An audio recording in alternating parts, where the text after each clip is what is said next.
প্রিয় স্নেহাশিস চক্রবর্তী, আমাদের এই জেলার তৃণমূল কংগ্রেসের সভাপতি, সংগ্রামী নেতা, আমাদের বর্ষিয়ার নেতা সম্মানীয় তপন দাশগুপ্ত, আমাদের মধ্যে আছেন আপনাদের স্থানীয় জনপ্রিয় বিধায়ক, যিনি নীরবে তৃণমূল কংগ্রেসের একজন নির্ভীক সৈনিক হিসেবে এই জেলায় নিজেকে প্রতিষ্ঠিত করেছেন, সম্মানীয় তপন মজুমদার, রাজ্য তৃণমূল কংগ্রেসের কিষাণ শাখার সভাপতি, সিঙ্গুর জমি রক্ষা আন্দোলনের নেতা, হরিপালের বিধায়ক সম্মানীয় বেচারাম মান্না, ধনেখালীর লড়াকু নেত্রী বিধায়িকা সম্মানীয় অসীমা পাত্র, জেলা তৃণমূল কংগ্রেসের কার্যকরী সভাপতি আমার বন্ধু প্রতিম সংগ্রামী সাথী দিলীপ যাদব, রাজ্য তৃণমূল যুব কংগ্রেসের অন্যতম সম্পাদক ভাতৃপ্রতিম ইন্দ্রজিৎ দত্ত, সুবীর মুখার্জি আছেন রাজ্য কমিটির অন্যতম সম্পাদক, হাসান ভাই আছে আমাদের যুব নেতা। এছাড়াও এই পৌরসভার পৌরপ্রধান, উপপৌরপ্রধান আছেন, আমাদের একাধিক নেতৃত্ব রয়েছেন। আমি তাদের সবাইকে, আমাদের শুভজিৎ আছে ছাত্র শাখার, আমাদের আব্বাস বাবু আছেন শিক্ষা সেলের, আরো ফ্রন্টাল অর্গানাইজেশন অনেকে আছেন, আমি তাদের প্রত্যেককে সম্মান জানাচ্ছি। এবং আপনারা এই প্রাকৃতিক বিপর্যয় উপেক্ষা করে এখানে যারা সমবেত হয়েছেন, আমাদের শুভানুধ্যায়ী, আমাদের নেত্রী মমতা বন্দ্যোপাধ্যায় যারা আসল সম্পদ, সেই সমস্ত মানুষজনকে আমি অন্তর থেকে শুভ বিজয়ার প্রীতি শুভেচ্ছা জানাচ্ছি, পবিত্র ঈদুজ্জোহার, ঈদ মুবারক জানাচ্ছি। আগাম দীপাবলি, ছট পূজা এবং জগদ্ধাত্রী পুজোর আগাম শুভেচ্ছা দিয়ে অল্প কিছু কথা আমি আপনাদের কাছে নিবেদন করছি। আপনারা জানেন নেত্রী মমতা বন্দ্যোপাধ্যায়, যিনি সারা ভারতবর্ষে এক নবজাগরণের নেতৃত্ব দিয়েছেন। আমরা স্বাধীনতা 47 সালে পেয়েছিলাম বটে, কিন্তু পশ্চিম বাংলায় আমাদের 1950-এর 26শে জানুয়ারি সংবিধানের যে বাক স্বাধীনতা, সেই রাজনৈতিক স্বাধীনতা, গণতান্ত্রিক স্বাধীনতা হরণ হয়ে গেছিল 34 বছরের বাম রাজত্বে। সেই বাম রাজত্বের অবসান ঘটিয়ে দ্বিতীয় স্বাধীনতার যুদ্ধে যিনি নেতৃত্ব দিয়েছিলেন মমতা বন্দ্যোপাধ্যায়, মানুষের আশীর্বাদ দোয়াকে মাথায় নিয়ে মা মাটি মানুষ জিন্দাবাদ স্লোগান দিয়ে 2011 সালে আপনাদের সমর্থনে বাংলায় পরিবর্তন হয়েছে, আপনারা জানেন। নেত্রী মমতা বন্দ্যোপাধ্যায় 18ই সেপ্টেম্বর নতুন করে আরেক স্বাধীনতা যুদ্ধের তিনি ডাক দিয়েছেন। কেন তিনি ডাক দিয়েছেন?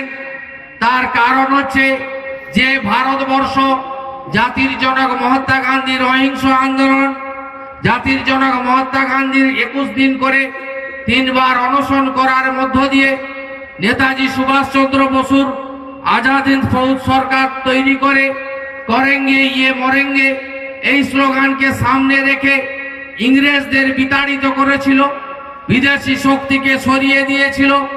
যে ভারতবর্ষে প্রধানমন্ত্রী হয়েছিলেন জওহরলাল নেহরু, যিনি সমাজতন্ত্রের কথা বলেছিলেন এই দেশ গণতান্ত্রিক দেশ নয়, এই দেশে মিশ্র অর্থনীতি চালু করতে হবে, এই দেশে সমাজতন্ত্র ছাড়া এই ভারতবর্ষের মানুষকে মুক্তি দেওয়া যাবে না। যে দেশে ইন্দিরা গান্ধীর মতো প্রধানমন্ত্রী ভারতবর্ষকে তৈরি করার দায়িত্ব নিয়ে বলেছিলেন, গরিবি হটাও স্লোগান তুলে দিয়েছিলেন, কয়লা খনিকে জাতীয়করণ করা, বীমা ব্যাংককে জাতীয়করণ করা, পঞ্চবার্ষিকী পরিকল্পনা তৈরি করে ভারতবর্ষে দারিদ্র দূরীকরণ কর্মসূচি তৈরি করেছিলেন।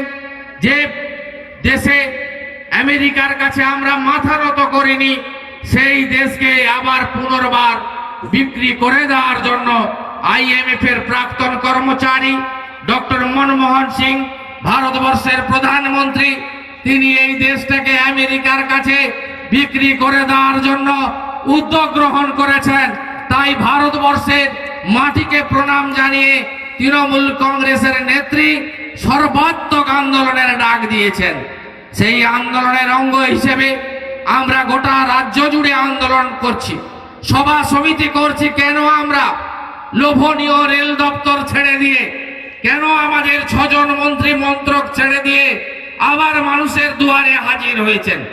আমাদের নেত্রী কেন শুধু কলকাতায় দাঁড়িয়ে নয়, মেয়র রোডে দাঁড়িয়ে নয়, দিল্লির যন্তর মন্তরে দাঁড়িয়ে ভারতবর্ষের গরিব মানুষকে এক হওয়ার কথা বলেছেন?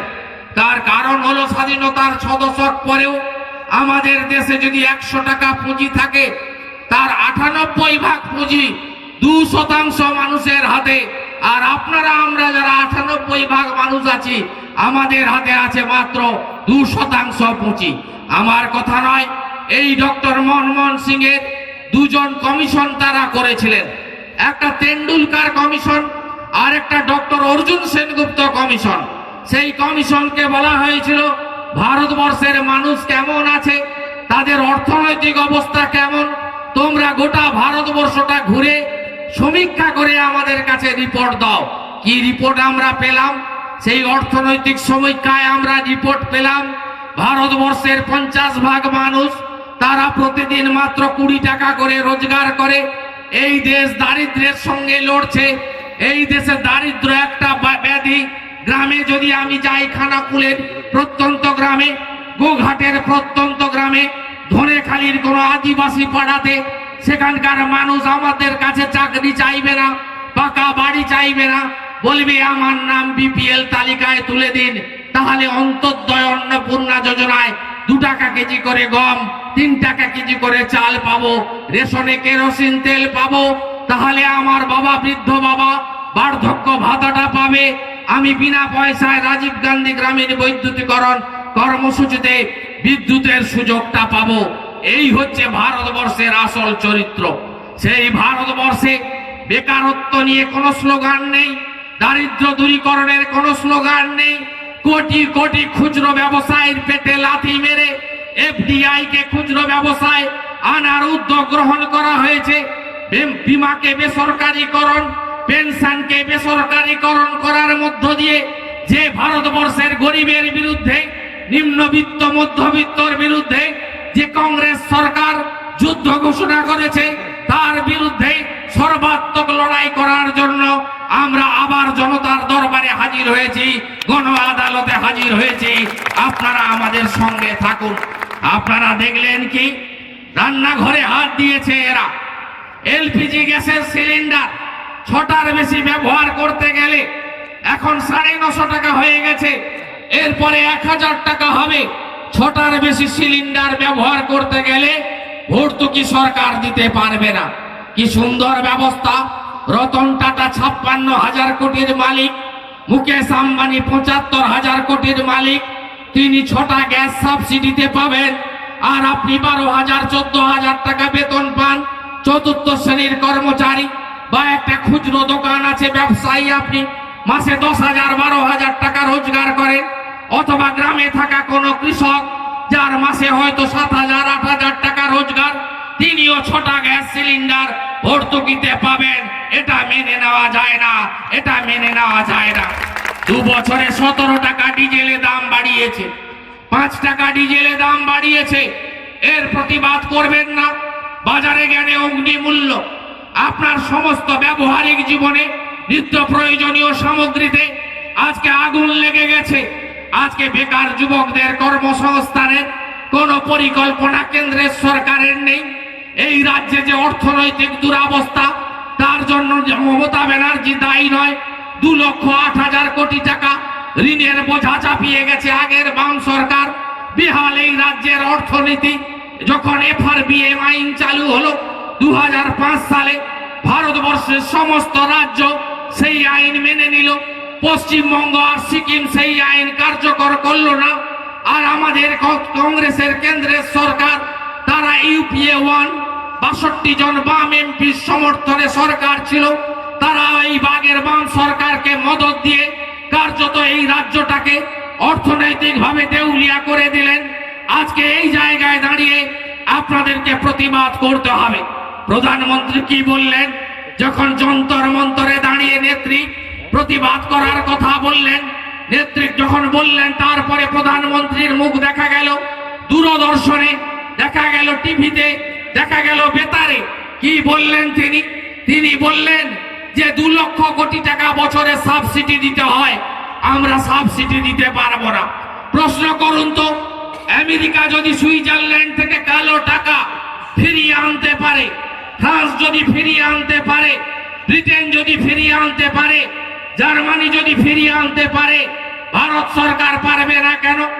আমরা জানি 20% কালো টাকা ফিরিয়ে এলে 10 বছর আপনাকে ইলেকট্রিকের চার্জ দিতে হবে না, 1 টাকা করে ইউরিয়া সারের কেজি হবে, 1 টাকা করে বিপিএল তালিকাভুক্ত লোককে চাল দেওয়া যাবে, গ্রামের সব মোরাম রাস্তাকে পাকা করা যাবে, সব জেলা হসপিটালকে এসএসকে হসপিটালের মতো অত্যাধুনিক করা যেতে পারে যদি বিদেশে থাকা কালো টাকার 20% ভারত সরকার ফিরিয়ে আনে। সে সম্পর্কে একটি কথা নেই, কারণ সেই তালিকাতে কংগ্রেসের নেতাদের আত্মীয় স্বজন ঘনিষ্ঠ শিল্পপতিদের নাম রয়েছে, তাই কালো টাকা উদ্ধার করা হবে না। আজকে দুর্নীতির প্রশ্নে এত বড় দুর্নীতিগ্রস্ত সরকার ভারতবর্ষে আর কখনো স্বাধীনতার পরে আসেনি। প্রশ্ন করবেন 3 বছর ছিলেন কেন? হ্যাঁ ছিলাম, আমাদের দায়বদ্ধতা ছিল। আপনারা ডক্টর রত্নাজি নাগকে জিতিয়েছেন, কল্যাণ ব্যানার্জিকে জিতিয়েছেন, হলদিয়া নন্দীগ্রামের লোক তমলুকের মানুষ আমাকে জিতিয়েছিল। আমরা ধর্ম নিরপেক্ষতার প্রশ্নে সাম্প্রদায়িক বিজেপিকে দূরে রাখার জন্য একবার লোকসভা ভোট হলে 5,000 কোটি টাকা খরচ হয়। আমরা এই গরিব দেশে প্রতি বছর ভোট হওয়া মানে ভারতবর্ষে অস্থিরতা তৈরি করা, এবং সেই কারণে আমরা চেষ্টা করেছিলাম এই দুর্নীতিগ্রস্ত বামেদের বন্ধু কংগ্রেসকে সঠিক পথে আনতে, সঠিক জায়গায় আনতে। আমরা প্রতিবাদ করেছিলাম বলে এতদিন খুচরো ব্যবসায় এফডিআই আসেনি। আমরা প্রতিবাদ করেছিলাম বলে বিমা পেনশনে এতদিন বেসরকারীকরণ হয়নি। কিন্তু যখন সহ্যের সীমা পেরিয়ে গেল, যখন রান্নাঘরে গ্যাসে ওরা হাত লাগালো, যখন ডিজেলের ওরা দাম বাড়ালো, যখন ভারতবর্ষের 4 কোটি খুচরো ব্যবসায়ীকে, কোটি কোটি খুচরো ব্যবসায়ীকে পথে বসানোর উদ্যোগ নিল, তা আমরা প্রতিবাদ করেছি। সেই কারণে এই সরকারের দুর্নীতির কথা বলছিলেন বেচারাম মান্না। প্রথম কমনওয়েলথ গেমসের দুর্নীতি সুরেশ কালমাডি, আমার কথা নয়, নেত্রী মমতা ব্যানার্জির কথা নয়, তৃণমূল কংগ্রেসের নেতাদের কথা নয়। আপনারা ক্যাগ রিপোর্ট পড়ুন, কি হয়েছে তাতে। একটা ঝাঁটা কিনতে 5,000 টাকা খরচ লেখা হয়েছে, হ্যান্ড ওয়াশ কিনতে 2,500 টাকা খরচ দেখানো হয়েছে। উদ্বোধনী অনুষ্ঠানে সোনিয়া গান্ধী, শীলা দীক্ষিত ছিলেন, মনমোহন সিং, রাহুল গান্ধী ছিলেন। শুধু বেলুন কিনতে খরচ হয়েছে কত? মাত্র 5 কোটি টাকা বেলুন কিনতে খরচ হয়েছে। এই হলো কেন্দ্রের কংগ্রেস সরকারের চরিত্র।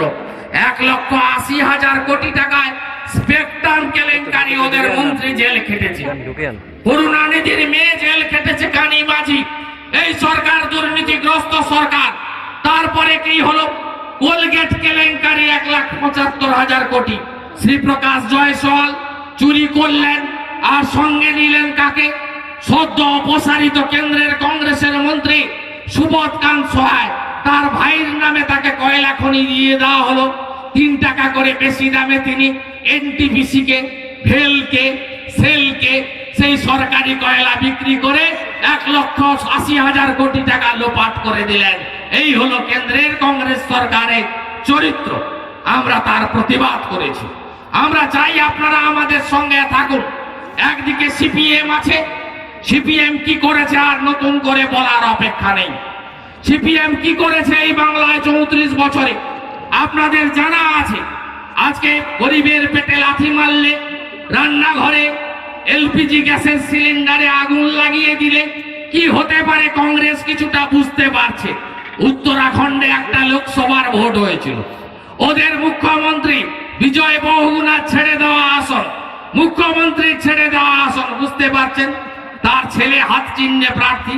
গত কয়েকদিন আগে ভোটে গোহারান হেরেছেন, ভোটে কংগ্রেস হেরেছে। আর জঙ্গিপুরে আমাদের কংগ্রেসের প্রার্থী মমতা ব্যানার্জি যদি দয়া না করতেন, যদি তৃণমূলের প্রার্থী না দিতেন, 1,30,000 জেতা সিট 2,500 নেমে গেছে, আপনারা দেখেছেন। আর তৃণমূলের প্রার্থী থাকলে আমরা 1,00,000 ভোটে জিততাম, কংগ্রেস 4র্থ স্থানে চলে যেত।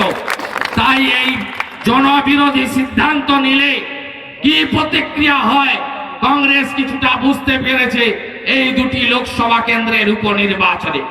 আপনারা সঙ্গে থাকুন, আমরা শুধুমাত্র আন্দোলন বিরোধিতার কথা বলি না। এই বেহাল অর্থনীতি অবস্থার মধ্যে দাঁড়িয়ে এই রাজ্যে কি প্রগতি হচ্ছে না? এই রাজ্যে কি উন্নয়ন হচ্ছে না? আমি বলি হ্যাঁ হচ্ছে। এই রাজ্যে যেদিন তৃণমূল ক্ষমতায় এলো, মধ্যবিত্ত প্রিয় মানুষের কাছে প্রিয় শৈল শহর দার্জিলিং আপনি যেতে পারতেন 2011-র আগে। সেই শহরে আগের মুখ্যমন্ত্রী বুদ্ধ ভট্টাচার্য তিনি যেতে পেরেছেন। শিলিগুড়িতে দাঁড়িয়ে হাত উঠিয়ে আস্তিন উঁচিয়ে অনেক কথা বলেছেন, দেখে নেব, ঠান্ডা করে দেব। মহাকরণের বারান্দায় দাঁড়িয়ে বলতেন এসব জিনিস বরদাস্ত করব না। কিন্তু কালিম্পং, কার্শিয়াং, দার্জিলিং এ যাওয়ার সাহস দেখাতে পারেনি। বন্ধু বামপন্থীরা ভ্যান রিক্সায় মাইক বেঁধে লাল সালু টাঙিয়ে মোড়ে মোড়ে কি বলতো, এই তৃণমূল যদি ক্ষমতায় আসে তাহলে পশ্চিম মেদিনীপুর, বাঁকুড়া, পুরুলিয়া, ঝাড়খণ্ডে চলে যাবে আর দার্জিলিং, গোর্খাল্যান্ড তৈরি হবে। পশ্চিমবঙ্গের মানচিত্রটাকে আবার নতুন করে আঁকতে হবে, বাংলাটা আরো ছোট হয়ে যাবে, এই কথা তারা বলতো। নেত্রী মমতা ব্যানার্জি 5 বার দার্জিলিং এ গেছেন। দার্জিলিং এর নেতাদের পাশে দাঁড় করিয়ে শৈল শহরে গিয়ে তিনি বলেছেন যে দার্জিলিং বাংলার এক এবং অবিচ্ছেদ্য অঙ্গ, বাংলার বাইরে দার্জিলিং কোনোদিন যাবে না। জিটিএ চুক্তি হয়েছে, জিটিএর ভোট হয়েছে, নির্বাচিত কমিটির হাতে দায়িত্ব তুলে দেওয়া হয়েছে। আর মধ্যবিত্ত বাঙালি গোটা দার্জিলিংকে ভরিয়ে দিয়েছেন পর্যটকে, পর্যটন শহর আজকে বাঙালিতে ঠিক ঠিক করছে। এটাই হলো তৃণমূল কংগ্রেসের সাফল্য। আপনারা জঙ্গলমহল জানেন, আমি ওখানে গত 2 বছর, 2.5 বছর ধরে কার্যত পড়েই আছি আমার নেত্রীর নির্দেশে। জঙ্গলমহলে একদিকে মাওবাদী, একদিকে সিপিএম এর হারমাদরা গোটা জঙ্গলমহলকে উত্তক্ত করে দিয়েছিল। ওরা বলতো এই তৃণমূলের সঙ্গে মাওবাদীদের যোগ আছে। ওরা বলতো এই শুভেন্দুর সভাতে যে লোক হচ্ছে মাওবাদীরা সাপ্লাই করছে, মমতা ব্যানার্জির যে কর্মসূচি সফল হচ্ছে পিছনে মাওবাদীরা আছে, একথা ওরা বলতো মাইক টাঙিয়ে। জঙ্গলমহলে আমরা ক্ষমতায় এলাম, ক্ষমতায় আসার পরে আমাদের 6 জন কর্মী মারা গেছে, এটা ঘটনা। মাওবাদী সিপিএম হঠাৎ করে অযোধ্যা পাহাড়ে বাকু সিং সর্দার, জিতু সিং সর্দার, অজিত সিং সর্দারকে খুন করেছে। আমাদের বাবু বোস ঝাড়খণ্ডী নেতাকে খুন করেছে। তৃণমূলের রবীন্দ্রনাথ মিশ্র খুন হয়েছে, লালমোহন মাহাতো খুন হয়েছে। কিন্তু সেই খুন, শেষ খুন, আমাদের নেত্রী জঙ্গলমহলে 1 বার নয় 4 বার গেছেন। 2 টাকা কেজি দরে চাল গরিব আদিবাসীদের হাতে তুলে দিয়েছেন। 5 লক্ষ নতুন রেশন কার্ড দিয়েছেন। 6 লক্ষ কিষাণ ক্রেডিট কার্ড হয়েছে। 10,800 জঙ্গলমহলের যুবক ছেলের ন্যাশনাল ভলেন্টিয়ার ফোর্স এবং জুনিয়র কনস্টেবলে চাকরি পেয়েছেন। ওখানে সেতু, রাস্তা, নতুন কলেজ, হসপিটাল তৈরি করে শুধু উন্নয়ন দিয়ে হারমাদার মাওবাদীদের হাঁটিয়ে দিয়ে জঙ্গলমহলে আর শান্তি এসেছে। গত কয়েক মাস ধরে আপনারা টিভিতে দেখেছেন মৃত্যুর মিছিল, খবর কাগজে দেখেছেন লালগড়ে খুন, বিনপুরে খুন, গোপীবল্লভপুরে খুন, বলরামপুরে খুন, বান্দোয়ানে খুন। আপনারা দেখেছেন? উত্তর হবে না। জঙ্গলমহলে আজকে শারদিয়া হয়েছে, করম পরব হয়েছে, দীপাবলি হবে, বাঁধনা পরব হবে, তারপরে মকর সংক্রান্তি হবে। উৎসবে ভরে গেছে জঙ্গলমহল। আর উন্নয়নের ফলে আজকে মমতা বন্দ্যোপাধ্যায় জঙ্গলমহলে শান্তি ফিরিয়ে এনেছেন। হ্যাঁ, আমরা বেকার যুবকদের কাছে অঙ্গীকারবদ্ধ যে তাদের মুখে হাসি ফুটাতে হবে। আপনারা বলুন, কতদিন পাবলিক সার্ভিস কমিশনে পরীক্ষা হয়নি? কতদিন বাম সরকার পিএসসির পরীক্ষা বন্ধ রেখেছিল? আজকে কৃষি প্রযুক্তি সহায়ক নিয়োগের ক্ষেত্রে আজকে পাবলিক সার্ভিস কমিশনের পরীক্ষা শুরু হয়েছে। আজকে 50,000 স্কুল সার্ভিস কমিশনের পরীক্ষা হয়েছে, আপনারা দেখেছেন। ট্রেড টেস্ট হয়েছে। আপনারা ভাবতে পারেন পরীক্ষার্থী উত্তরপত্রের কার্বন কপি পাচ্ছে? এই জিনিস কখনো ভেবেছিলেন আপনারা?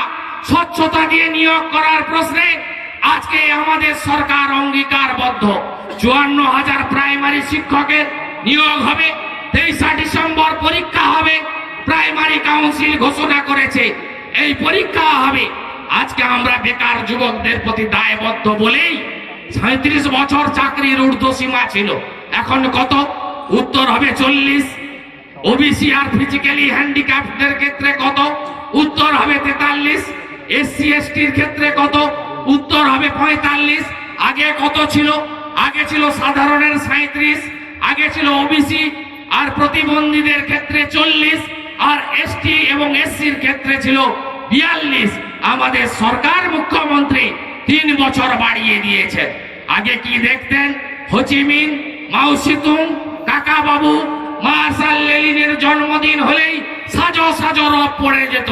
আমি এদেরকে অসম্মান করছি না, এরা কেউ লক্ষণ শেঠ নয়, এরা কেউ অনিল বসু নয়, এরা কেউ সুশান্ত ঘোষ নয়, এরা কেউ বুদ্ধদেব ভট্টাচার্য বা নিত্যরত বিমান বসু নয়, এরা মহান ব্যক্তি। তো আমাদের দেশেও তো, বাংলাতেও তো মহান ব্যক্তি ছিলেন। বিশ্বকবি রবীন্দ্রনাথ ঠাকুরের যেদিন জন্ম 150 হয়, আগের বাম সরকার দায়িত্বে ছিল।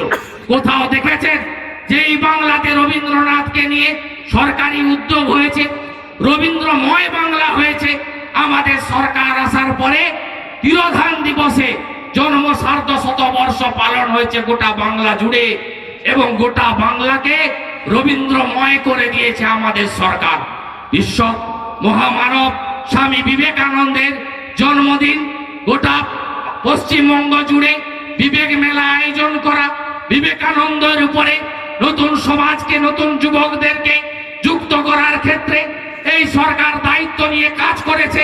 হারানো কৃষ্টি, সংস্কৃতি, সভ্যতা ফিরিয়ে এনেছে।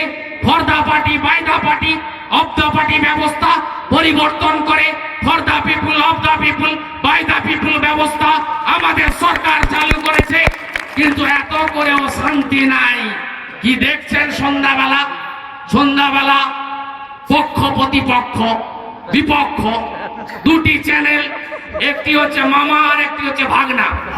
একটার নাম তো এখনো বদলে গেছে হলদিয়ার দয়ায়, এবিপি আর কেউ বলছে না, বলছে এবিজি আনন্দ। আর একটা হচ্ছে 48 ঘন্টা, 24 ঘন্টা আর কেউ বলছে না। কুৎসা থামছেই না, সারাদিন ধরে কুৎসা হচ্ছে। একজন সকালবেলার মাছ বাজারে ঝগড়া শুরু করলো সকাল 8টার সময়, আর একজন সন্ধ্যাবেলা কলতলাতে ঝগড়া হয়েছে সেটা দিয়ে শেষ করলো। এই দুজন লেগে পড়েছে, উঠে পড়ে লেগেছে। আমাদের বাড়ির মারা বলছে তোমরা বিচলিত হচ্ছ কেন?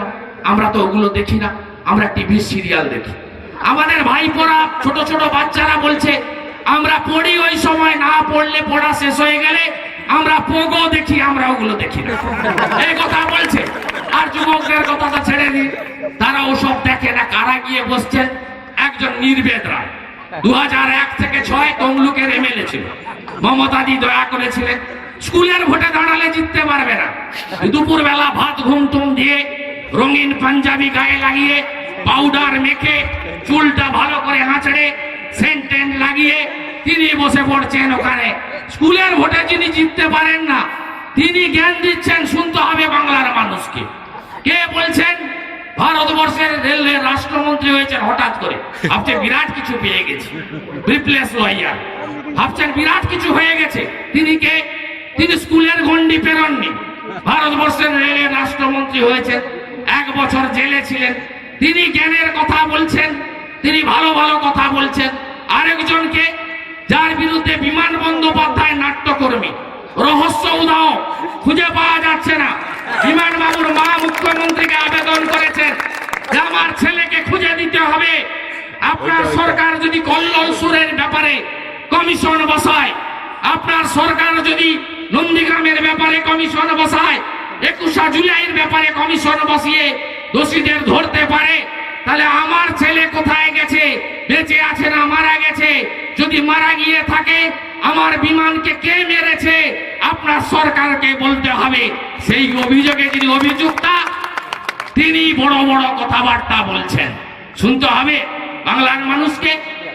আপনারা ঐক্যবদ্ধ হন। আর কে বক্তৃতা করছে? 121 দিন জেল খেটেছে নন্দীগ্রামের গণহত্যার নায়ক, যার হাতে, গায়ে, মুখে নন্দীগ্রামের গণহত্যার রক্ত লেগে রয়েছে, রাধা রানী আড়িদের ধর্ষিতা মায়েদের চোখের জলে যার গোটা গা ভিজে আছে এখনো, সেই 121 দিন জেল খাটা লক্ষণ সেন বক্তৃতা করছে, সেই বক্তৃতা বাংলার মানুষকে শুনতে হবে। আমি বলি না, এই কুৎসার বিরুদ্ধে আপনারাই আমাদের বড় শক্তি।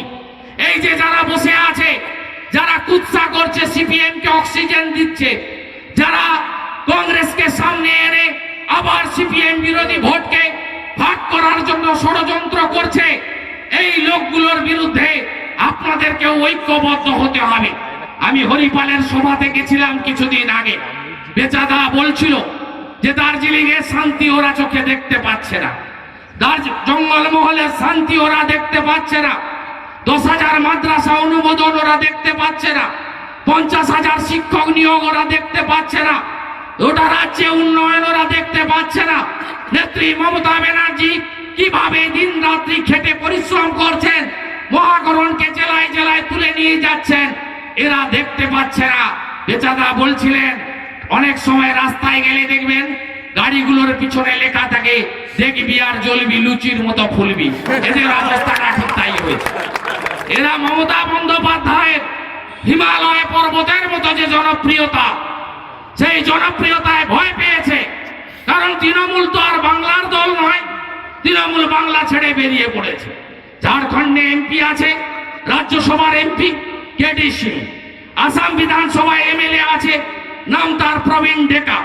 মণিপুরে 6 মাস আগে ভোটে লড়ে বিরোধী দলের তকমা পেয়েছি, 8 জন এমএলএ জোড়া ফুলে জিতেছে, 21 জন দ্বিতীয় স্থান পেয়েছে। অরুণাচলে 5 জন জিতেছে জোড়া ফুলে। শুধু তাই নয়, আন্দামান নিকোবর দ্বীপপুঞ্জে পঞ্চায়েত ভোটে সভাধিপতি জিতেছে তৃণমূল কংগ্রেসের। শুধু তাই নয়, গত 12ই জুন উপনির্বাচন হয়েছিল, উপনির্বাচনে আগ্রার মথুরার মাঠ কেন্দ্রে তৃণমূলের শ্যামসুন্দর শর্মা জিতে দিল্লির দোরগোড়ায় তৃণমূল পৌঁছে গেছে। নেত্রী মমতা ব্যানার্জি যন্তর মন্তরে গেছেন সভা করতে। আমরা বললাম গাড়ি বোঝাই করে লোক নিয়ে যাব ট্রেন করে, তপন দাশগুপ্ত বললেন, তপন মজুমদার বললেন, সবাই বললাম, রত্নাদি বললেন, কল্যাণদা বললেন, বললো না শুধু এমপিরা আসবে, আর কাউকে আনার দরকার নেই। আমরা ভাবলাম তৃণমূল দিল্লিতে কতটুকু আছে। আমরা গেলাম, কি দেখলাম, যন্তর মন্তরে 50,000-এর বেশি মানুষ জমা হয়েছেন।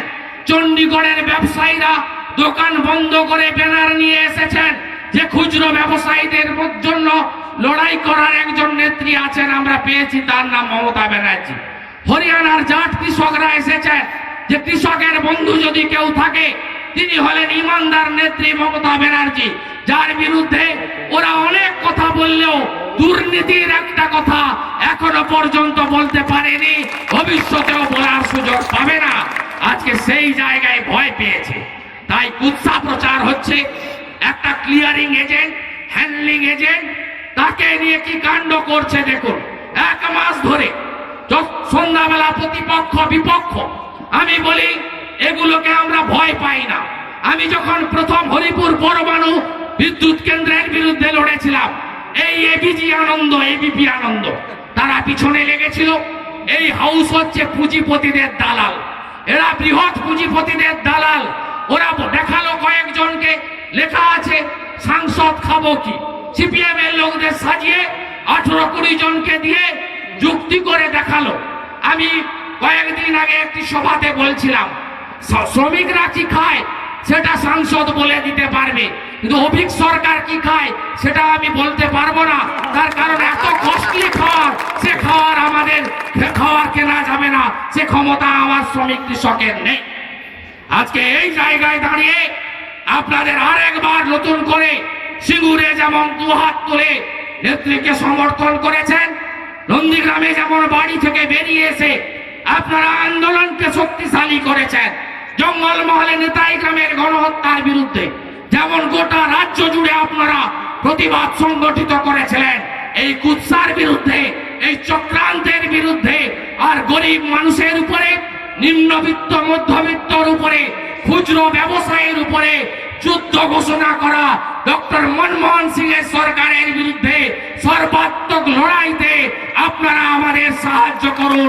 আমি কথা দিতে পারি 3 মাস পরে হবে, 2013-তে হবে কি 2014-এর প্রথমে হবে, লোকসভার ভোট কখন হবে আমি বলতে এক্ষুনি পারবো না, কিন্তু যখনই লোকসভার ভোট হোক আমি আপনাদের কথা দিতে পারি লোকসভা নির্বাচন পর্যন্ত আপনারা যদি এইভাবে আমাদের সমর্থন দিয়ে যান, আগামী যে ভারতবর্ষে যে পার্লামেন্টে নির্বাচনের পরে যে মন্ত্রিসভা গঠন হবে, আমি ঢোকার সময় কেউ একজন বলছিলেন বক্তৃতায় মমতাদি প্রধানমন্ত্রী হবে, আমি সে কথা বলবো না।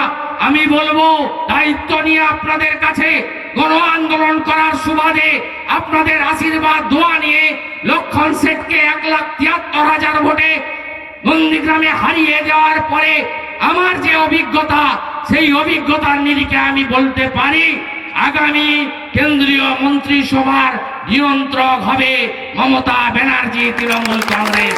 তাই আপনারা সঙ্গে থাকুন, ঐক্যবদ্ধ থাকুন, সরকারের ভালো কাজের প্রচার করুন, আর এই কেন্দ্রের কংগ্রেস সরকার আর হারবাদ সিপিএম এর বিরুদ্ধে সর্বত্র লড়াই করুন। সজাগ থাকবেন, সতর্ক থাকবেন, সিপিএম যেন এই ফাঁকতালে গলে বেরিয়ে না যেতে পারে। 34 বছর ধরে 50,000 বিরোধী নেতা কর্মীকে খুন করেছে, মরিচঝাপিতে খুন করেছে, কসবার বিজন সেতুতে আনন্দ মার্গে পুড়িয়ে মেরেছে, 21শে জুলাই নো আইডেন্টি কার্ড নো ভোটের দাবিতে মহাকরণ অভিযানে গুলি চালিয়েছে, নন্দীগ্রামে 14ই মার্চ করেছে চপ্পল পরে আমার 18 বছরের ছোট্ট বোন তাপসী মালিককে ধর্ষণ করে খুন করে টাটার কারখানার মধ্যে জ্বালিয়ে পুড়িয়ে মেরে দিয়েছে। নেতাই গ্রামে 2011-র 7ই জানুয়ারি সকালবেলা নিরীহ মানুষদের উপর গুলি চালিয়ে ফুলকুমারী মাইতি, সরস্বতী ঘোড়াই, গীতালি যাদব, আরতি মণ্ডল, ধ্রুব গোস্বামী, হীরেন সেন, অরূপ পাত্র, সৌরভ ঘোড়াই দের খুন করেছে। সেই সিপিএম যাতে কোনোভাবে আর সুযোগ না পায়, মাথা তুলতে না পারে, বিভ্রান্ত করতে মানুষকে না পারে, সেদিকেও সতর্ক দৃষ্টি রাখার আবেদন জানাবেন।